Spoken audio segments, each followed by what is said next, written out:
ఇది ఒక సర్వేలో తేలింది ఈ మధ్యన 40 ఏళ్ళు దాటిన ప్రతి స్త్రీ ప్రతి పురుషుడు ఇప్పటికి 6 ఎకరాల పంట మింగేశారట. మనం అంతా ఎవరెవరు ఎంత మింగేసామో లెక్కేసుకుందాం. చిన్నప్పటి నుంచి మనం తిన్న తిండి తక్కువేం కాదండి. ఏం చేశాం?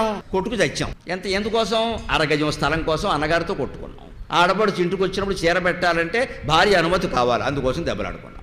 ఏ స్వతంత్రమూ లేదు ఎవరికి, ఆడవాళ్ళకి లేదు మగవాళ్ళకి లేదు. వీరికి వారి అనుమతి, వారికి వీరి అనుమతి. ఆవిడ ఏదైనా పుట్టింటికి అవసరమే తల్లికో తండ్రికో పంపించాలి, నేను రాక్షసుడు అవుతాడు. ఇక్కడ డబ్బంతాడు పంపిస్తున్నాడు, వాళ్ళ తల్లిదండ్రులు కాదేంటి. పంపవలసి వస్తే ఏది ఎక్కువ అవసరం అని ఆలోచించాలి కానీ ఆడమొగ కాదు. ఒకవైపు ఏదో అనారోగ్యంతో ఉంది, పంపేయండి, మొత్తం అటే పంపేయండి. అవసరాన్ని బట్టి ప్రాధాన్యాలు ఉంటాయి. ఎప్పుడు ప్రాధాన్యాలు మనుషులను బట్టి ఉండకూడదు, సందర్భాన్ని బట్టి ఉంటుంది. ఏ సందర్భంలో ఎవరికి ప్రాధాన్యం. పెళ్లి కొడుకు దగ్గర తోడుకు పెళ్లి కొడుకుని కూర్చోబెడతారు చూడండి, ప్రాధాన్యమే. తోడు పెళ్లి కొడుకు లేకపోతే దూర బంధువులు ఉన్న పెట్టేస్తారు. నేను తోడు పెళ్లి కొడుకుని కదా, ప్రాధాన్యం కదా అని వాడు శోభనంగా కొడుతుంటే వీడు కూడా వస్తే గోమే కొడతారు. నీ తోడు అక్కడ అవసరం లేదు రాబాయి చెబుతారు. అంటే ప్రాధాన్యం ఎప్పుడు సందర్భాలను బట్టి ఉంటుంది, వ్యక్తులను బట్టి కాదు. అంటే హాయిగా సర్దుకుంటాం, ఇబ్బంది ఏముంది.